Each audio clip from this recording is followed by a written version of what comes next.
Hello everyone, welcome back to the GSAP Master Playlist. In this video, we will understand gsap.registerPlugin and why it matters. At a high level, registerPlugin is gsap core being told, this plugin exists, wire it in. So when you try to use plugin features inside your animations, gsap actually recognizes them. Registering a plugin is like unlocking a feature pack. For example, scroll trigger lets you write a scroll trigger object inside a gsap to animation. That only works correctly when the plugin is registered.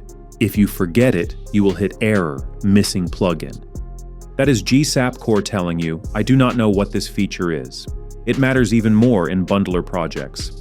With Vite, Webpack, or Rollup, tree shaking can remove code that looks unused. Registering makes your intent obvious, so the plugin does not get dropped silently in production builds. And you only do this once. Register it before you use the plugin. If you register again, it does not really help, but it also will not break anything. Quick question. If scroll trigger works in dev but fails after build, what is your first suspect? Missing registration or tree shaking?